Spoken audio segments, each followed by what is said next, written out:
Today on an all-new Dr. Phil, she claims her son wants her dead. You believe that she is going to gun your children down. I'm not bothering your kids. It's affecting my kids, so beat it. Then, Going to the Phil Man Cave. it's Oprah Winfrey. Are we rolling? From fame I am the same person I was. My feet are still on the ground. I'm just wearing better shoes. to friendship The worst thing you've ever said to me, do you know what it is? What did I say? and her new book. All right, let's talk about enlightening things. When people read this book, they need to absorb this book. Well, I just wanted to fill in the blanks if I could. Today's going to be a changing day in your life. You've never had anybody working harder to bring you to the threshold of change than right now.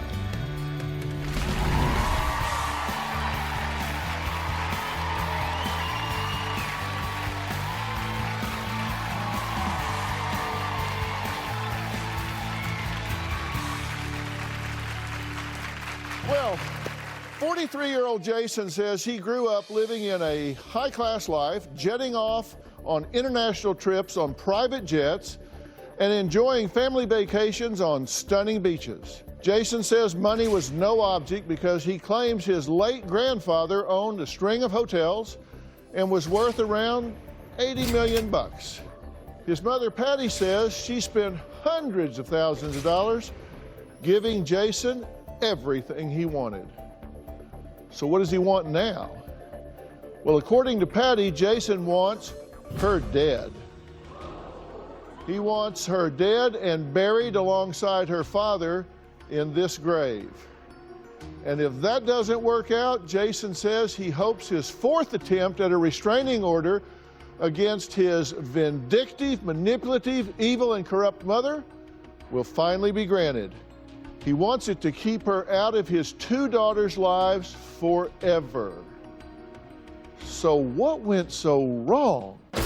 I have enabled my son Jason most of his life. I've given Jason close to $200,000, $61,000 to help him with his rent, $28,000 for a car, $17,000 for groceries, $12,000 for attorney's fees. My mom continues to throw away good money on my brother. One time, when we decided to go car shopping, he picked out a Honda. I agreed to pay $200 a month, but he wasn't making the payments on it, and I was tired every month of getting phone calls, and I had it picked up and taken to the Honda dealership. I found boxes of needles in the back of his car. When I realized that he was doing growth hormones and steroids, the light bulb turned on and said, "Patty, you cannot support this habit any longer." I quit giving him money, and he became this raging maniac. He'll say, "I hate you, you're nothing but a bitch." He goes down to the car dealership and drove the car to the cemetery where my father is buried, and he parked the car at the gate. In his text, he said, "You've got your car back. This is the only thing that attaches us. So you should be soon 6 feet under." My brother Jason is a loose cannon. He treats my mom like garbage. Jason has 2 daughters. He continuously tries to keep the girls from me. Jason has taken out 5 restraining orders on myself. I fear for my granddaughters because there's violence in the home. Jason is an out-of-control monster. Well, okay, it's good to meet you, but I'm really curious, when did this turn? I would say probably a couple of years ago. Was it when you stopped paying? Yes, when I found out that he was using growth hormones. He calls you names? Horrible names, yes. And he wishes I was dead. This is where I'm lost here, because I'm trying to think back when I was 41. And I don't get, why were you supporting him when he was 41 to begin with? She's a loving mother. She wants to help. That's not everything. loving. She doesn't understand having the tough love. Yeah. Is the problem. That's part of it. It was Jason. Why is it tough love? Why is that tough love? I mean, he's 41. He's a grown man. He has his own family. He has a way of making me feel like, you know, I need this for the girls, or, you know, I got shorted on my paycheck, or, you know, my car broke down, I have the money. I was wrong. I mean, I totally have been wrong all these years.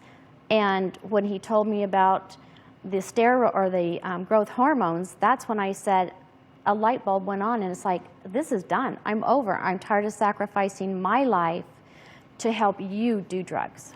And now you say he holds the girls over her head.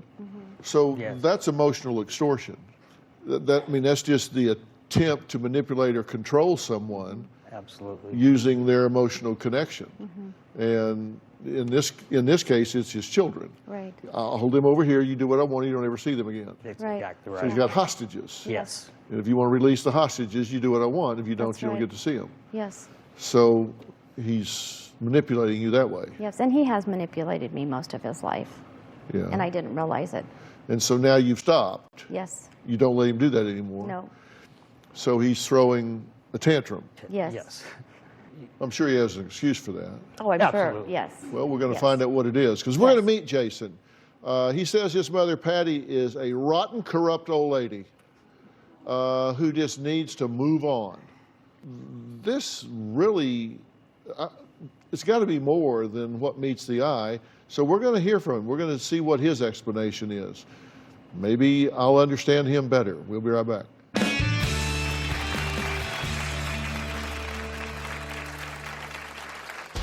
My mother is rotten and evil. My mom turned against me, and it's been hell ever since. I'm done with this woman.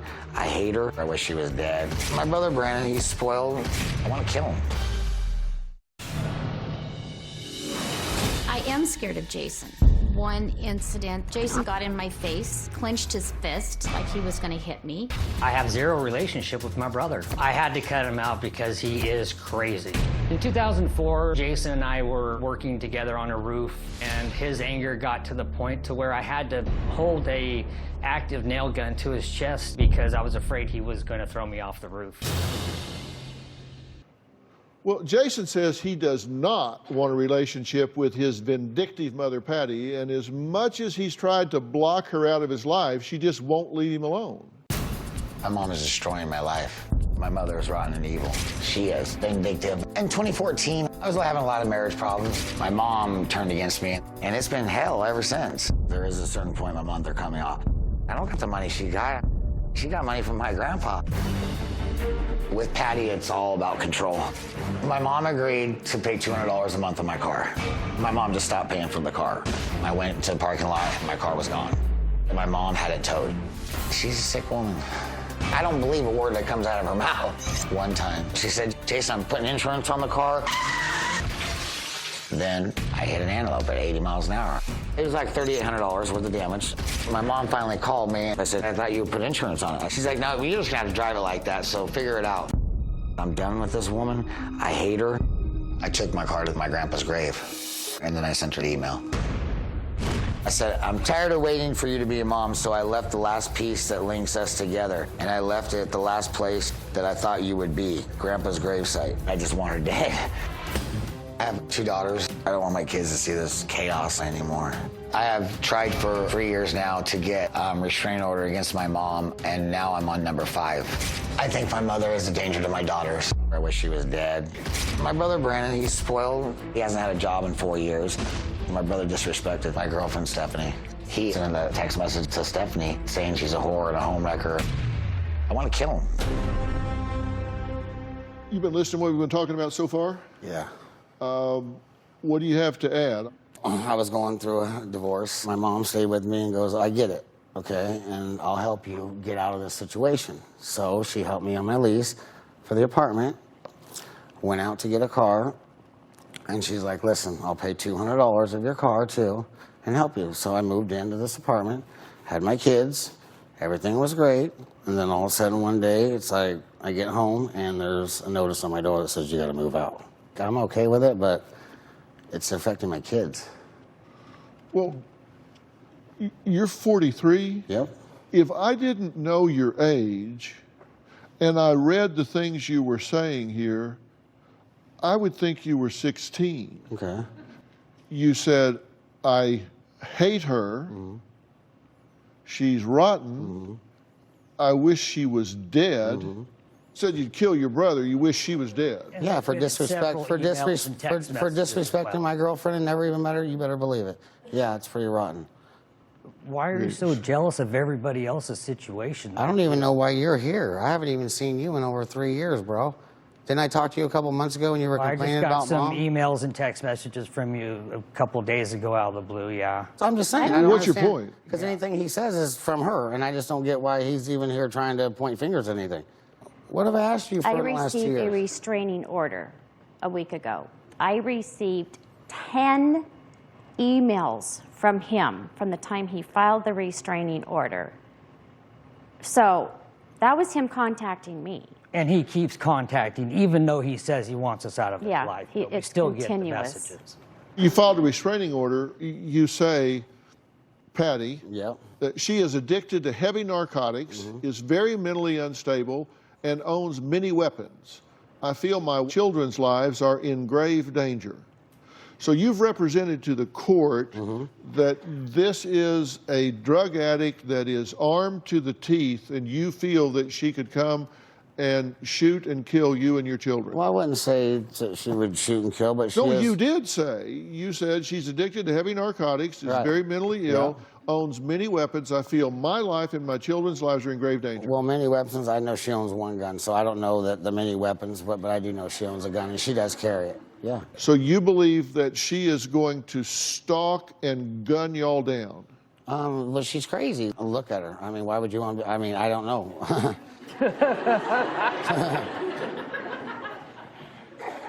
So Pistol Patty. Yeah. Pretty much. Pretty much.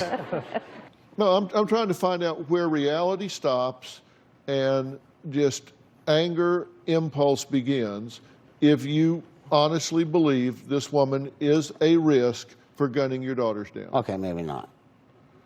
Okay, so you do divide Yeah, reality. yeah, Okay, yeah. I just wanted to know if you had that. Okay. Yeah. Patty says that Jason's girlfriend, Stephanie, called the police on her and wanted her arrested after Patty sent her an emoji.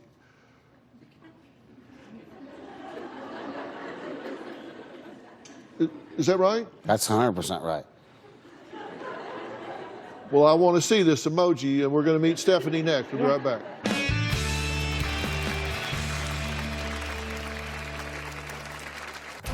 Patty enabled Jason his whole life. When she feels like she's losing power, she gets angry.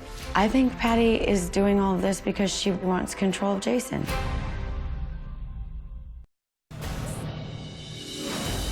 Jason's girlfriend, Stephanie, is very controlled by Jason. She will do anything to keep him. 2 months ago, an officer showed up looking for me that I had a warrant for my arrest. Stephanie had filed a restraining order on me. I didn't know anything that there was even a warrant out there. So I called the district attorney's office and I said, what is she claiming that I did? And he kind of laughed and said, oh, she's saying that you sent her an emoji. He immediately dismissed the warrant. I knowingly did not send Stephanie an emoji. Well, Jason's girlfriend, Stephanie, says when she came on the scene, his mother, Patty's attempt at buying her son's love failed because with a new woman in Jason's life, Patty lost all of her power over him. The situation with Patty is hell. She's vindictive, controlling, and manipulative. When I met Jason, she realized that he wasn't going to basically be her puppet. She just cut him off. Patty enabled Jason his whole life. When she feels like she's losing power, she'll try to reel him back in first, and then she'll push him completely out. She'll write emails to Jason telling him how much the girls hate him. Patty has said that Jason and I are in an abusive relationship, that I'm not a good mom. Patty has said that we're on drugs. None of that's true. If Jason doesn't do what she wants him to do, she'll just cut him off financially. I filed a restraining order on Patty because she had stolen Jason's car. She had stolen everything out of it, all the stereo equipment. In September of 2017, I filed a restraining order against Jason's brother, Brandon. I started receiving text messages stating definition of a whore, committing adultery. Jason is not a spoiled brat. Jason was taught to be who he is by Patty. I do think it's smart that Jason is keeping the girls from her. Patty's teaching these girls to love someone that's gonna just buy them things.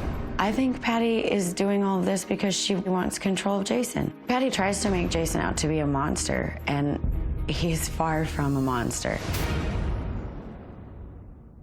Well, thank you for being here. Thank you. You've been in this relationship how long? A little over 2.5 years. Okay, so you've been around since they had a falling out. Correct. And do you theorize that you might be the reason for the falling out?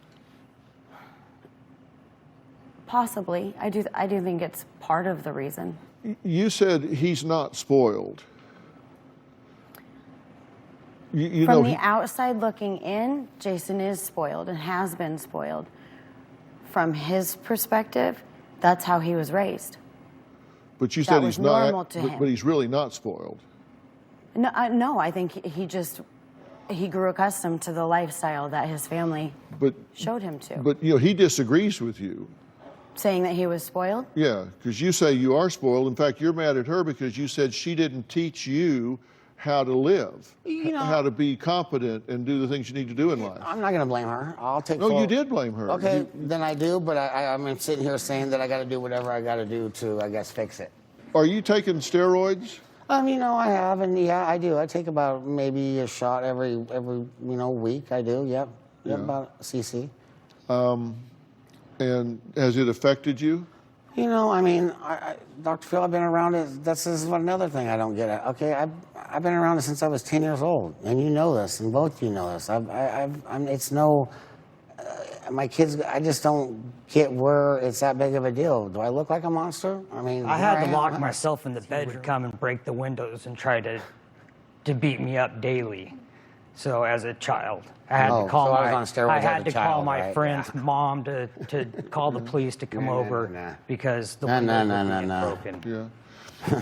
Do you think it affects your impulse control? You know what? I think that I have a lot of issues that I need to deal with, Dr. Phil, 100%, and I don't know. Jason is hopeful that the 5th petition for a restraining order will be granted against Patty when they appear in court. Now, did you bring this one or did you bring this one? This restraining order? I think this was me, yeah. This one's you? Yep. And you brought the one before this? In 2017. And it was thrown out by the judge. Okay, is this the one about the emoji? Correct. Mm-hmm. I got to know what emoji it was. I believe it was the emoji of blowing your nose. I'm not a big emoji person, so I don't know. Okay. There's a blowing your nose emoji? Right. It looks like it has a handkerchief in front of it. It looks okay. like it's blowing its nose. And that was offensive to your sensibilities that in what wasn't way? the reason why I filed a restraining order. That was the reason why. That was how Patty violated the restraining order. 100%. But it was dismissed. Whoa, let her talk. It doesn't. No, it doesn't matter. No. It doesn't matter if it was dropped or not, Patty. Okay. It was in effect when you sent the emoji, and we know for a send the fact that you emoji. had already been served. Well, because his ex had already told us that you had been served, and then you sent the emoji. Well, I can tell you one thing. The district attorney has a different opinion of it. Well, who cares? What are you trying to do? What about you? What are you trying to do? What Why about are we here? Yeah, why are you here? Look at you. You guys What to is- just Yeah. Look at you. What if Let me tell you a secret, I Jason, or talked Brandon. specifically to the district attorney? Who cares who you talk to? Does that matter about you bothering me and my kids? I'm It not don't. bothering your So kids. It's affecting me, which is affecting my kids. Well, then so you beat need to it. learn to affect. Straight up. You need to figure Go. out how to straighten yourself out. And you know what? I don't want you guys in my life with the mental. Good. Would Then you why listen? are you here? I don't. Then why But you wrote Because Dr. you're Phil. kids. You're absolutely right. I called Dr. Phil Right, because you all need help. because you guys are angry. My granddaughters tell me what I do to you. You do it yourself. What do you do to me? I don't do anything. I don't even talk to you. I'd like to see the emails I that don't you've sent even- Jason Okay. about me. All right, stop. You'll never forget us.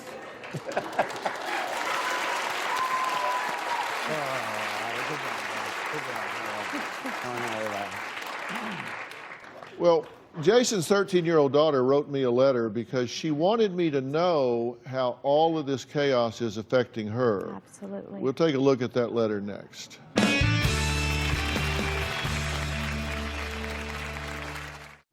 Closed captioning provided by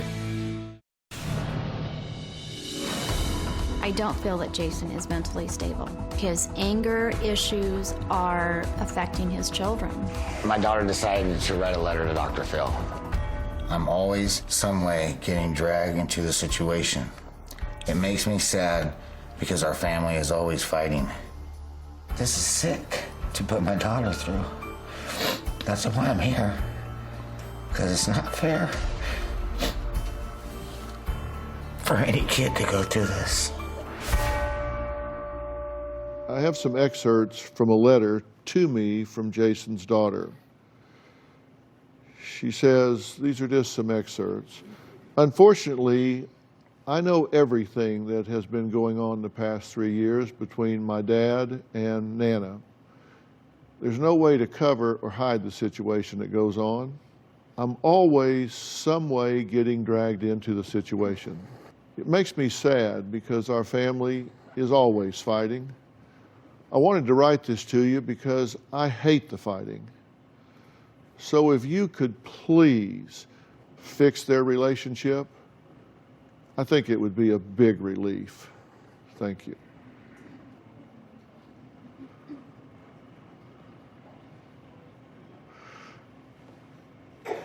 You know, when this that I watched here for 5 minutes goes on,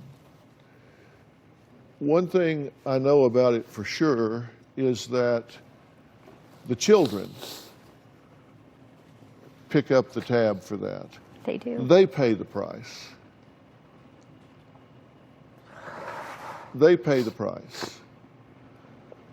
And I understand you supporting him. I would think little of you if you didn't support the man in your life. But support isn't always telling him he's making the right choices. You know,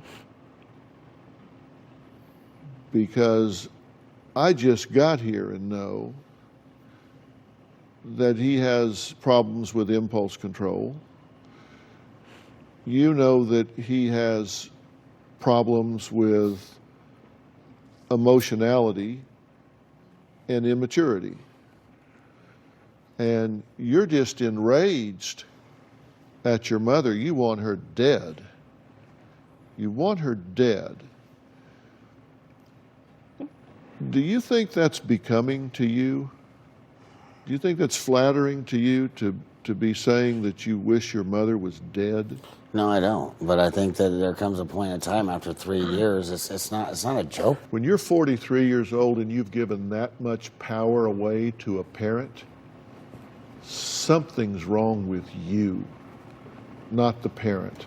And part of the problem is you had a parenting strategy throughout your life that you embraced, and it brought you to a certain point, and you thought, this isn't working, so I need to make a change. Right. That was your strategy, and it brought you to a point that was not okay with you, and so you made a change. And I think your intentions were always good from day one, minute one, including now. Mm-hmm. But you've recognized that it didn't bring about the result that you wanted. Right. So part of that's recognizing that that's the issue.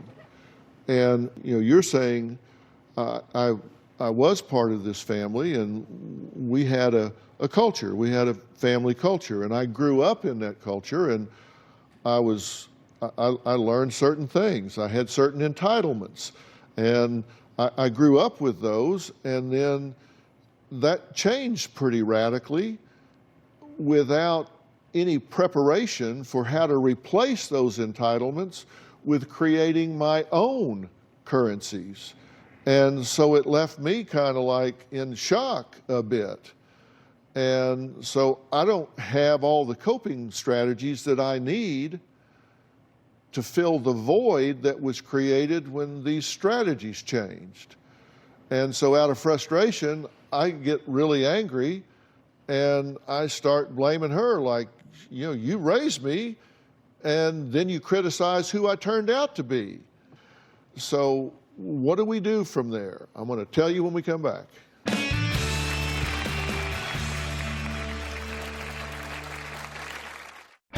Closed captioning provided by extended family is very important. Your daughters need to have a relationship with their grandmother. Can I explain something to you? You can ask a question. Okay, well, they do. The only thing I asked for was they can spend time with her over at my ex's house. That was it. And that was every other week. That was it. So I wasn't holding them hostage. I just said I would like you to see them on their side. That was it. Yeah, well, you can make that as easy as possible, or you can make it as difficult as possible. But to file a restraining order suggesting that you're afraid she's going to gun them down is absurd.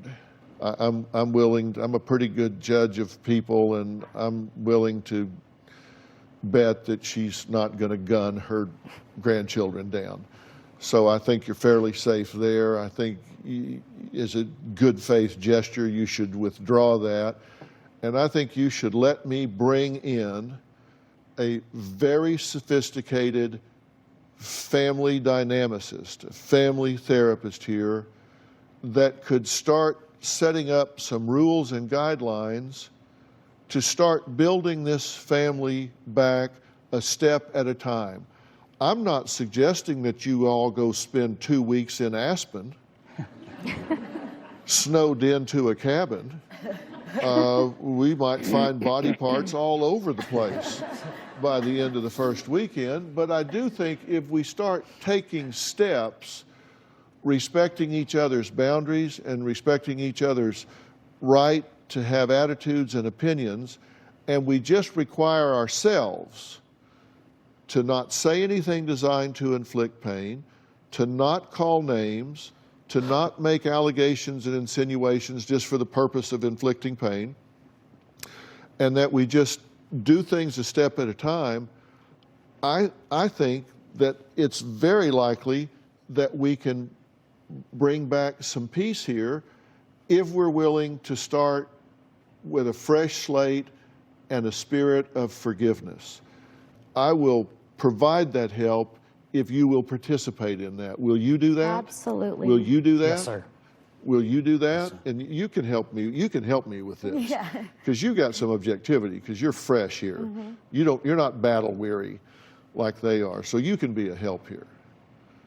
And I really want to do that. And I don't like you brothers being estranged. You guys need to have each other's back. There was a time in your life that you did. Mm-hmm. And you can't tell me you don't miss him. I miss her kids and everything. It does. It sucks, but I just can't. I got to put boundaries up, and that's just the way it's got to start. But you take it a step at a time. Fair enough? Absolutely. I will get this set up right away. Right away. All right. There is just no secret that I have a great respect for Oprah Winfrey. There are many reasons why, one of which is how comfortable it is to talk with her about any subject in life. And boy, did we just do that. My conversation with Oprah when we come back.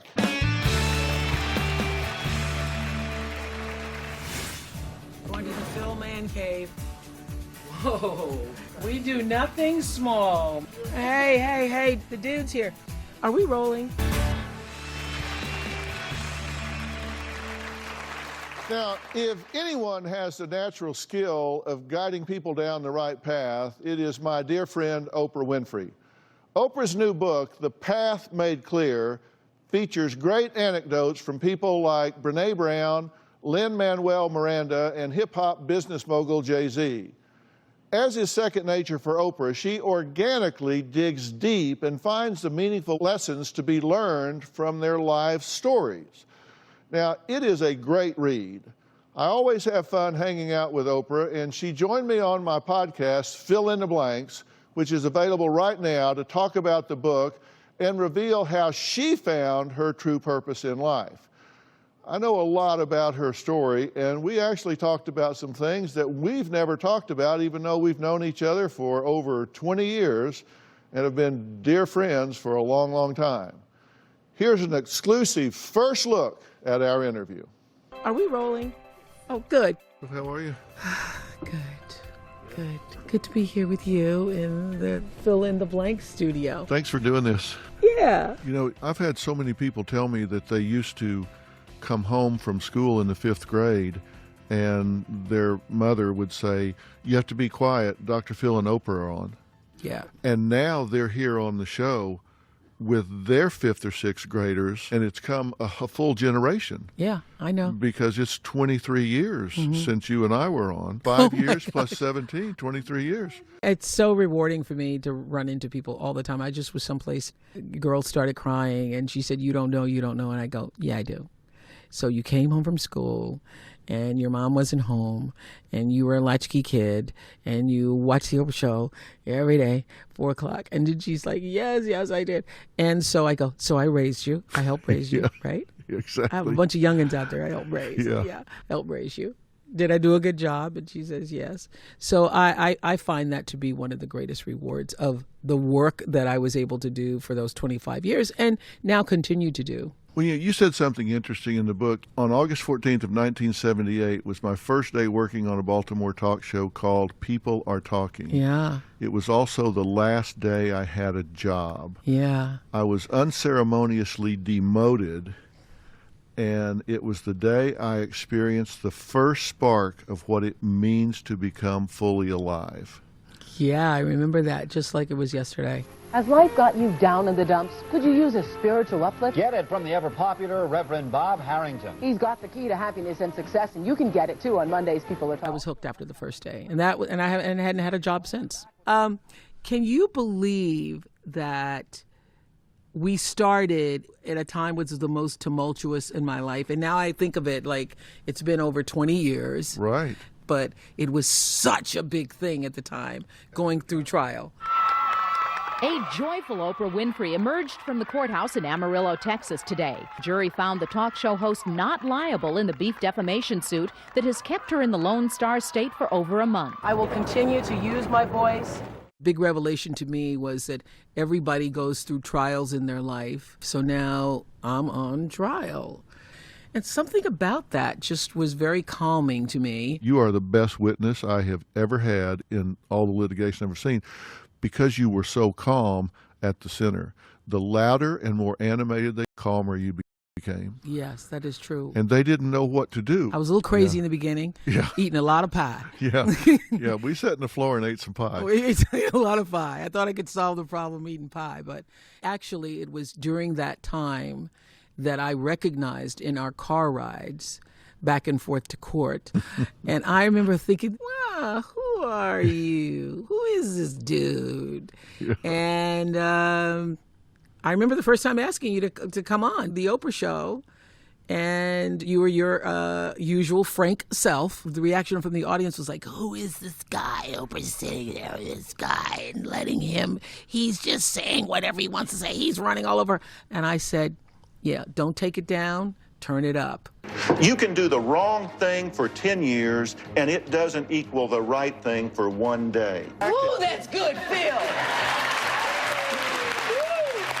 On the days that you were on, I was always so happy. I used to call it, I get to leave my brain at home today. Yeah. Phil's going to be there. I get to leave my brain at home. I can just sit in the audience, let you do your Phil thing. I tell you at least twice a year, I send you a message just for the purpose of telling you how much I appreciate what you've done for me and my family. Because you've never forgotten. I love that about you. Never, and I never will. The letters that you send me, you have no idea. Really? You have no idea. And that's all I ever wanted from anybody, is to know that, oh, this is the thing you've done, and that this thing is appreciated by somebody, that it was received in the spirit in which it was offered. And so the fact that the last one you sent, I was like, oh, Gail, God, you won't believe this letter Phil just wrote to me. She goes, send it to me. She goes, Lauren, that is really good. And I know how much words mean to you. It's true. So I think the most you can offer someone is your sincere gratitude for them being in your life. I don't think there's anything better than that. Yeah, I'm glad that matters, because I don't think people say thank you enough to you. Well, you did. Yeah, you do. The worst thing you've ever said to me, do you know what it is? No, I don't. No, I don't. Oh, you do too. What did I say? I asked Oprah how people can figure out what they're meant to do in the world and how they can pursue it with passion and focus. She told me the answer, and I'll share it with you next. The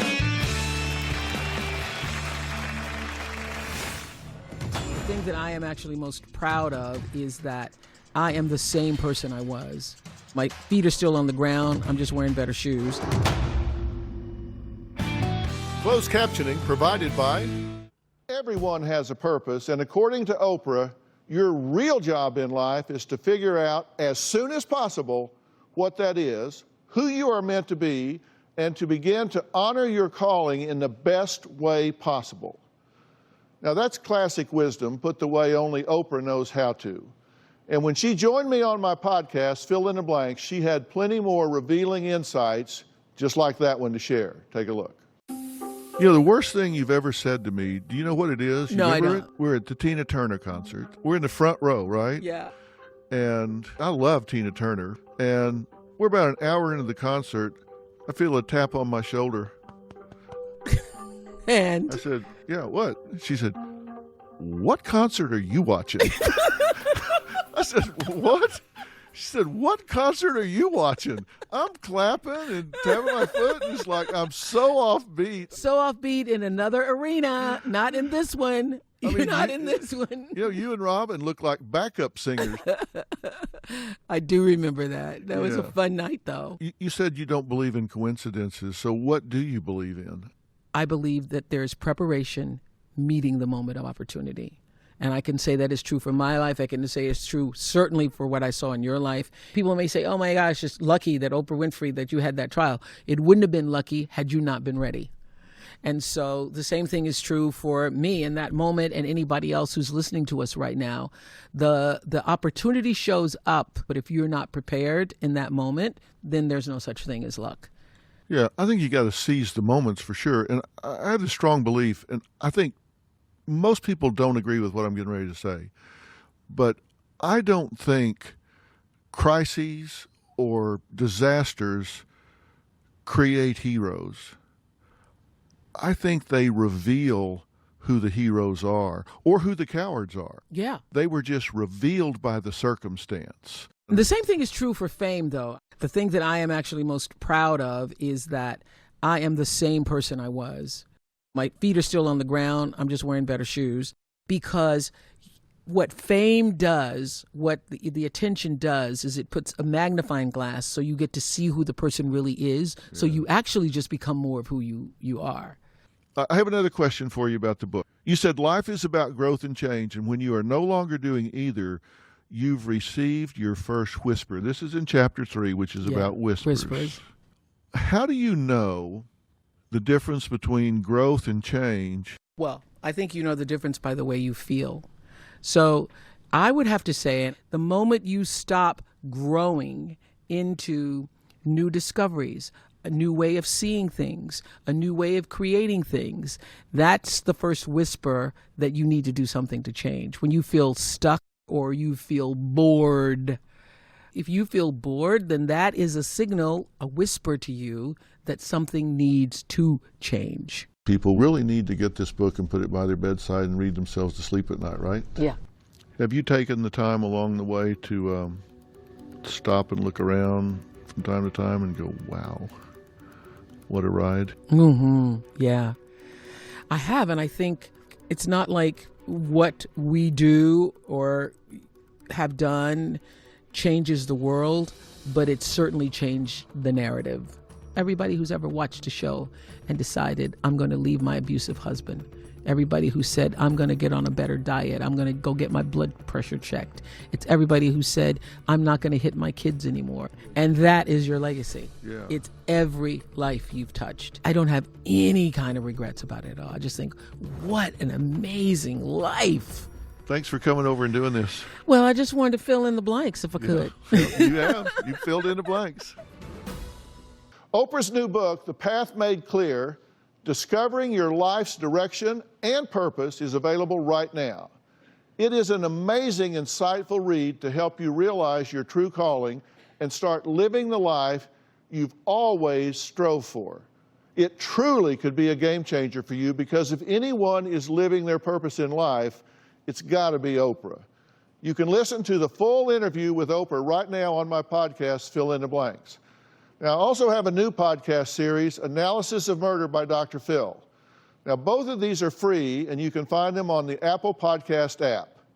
I want to thank all of my guests today, and a special thank you to my dear friend Oprah. Follow me on Facebook, Instagram, and Twitter. We'll see you next time.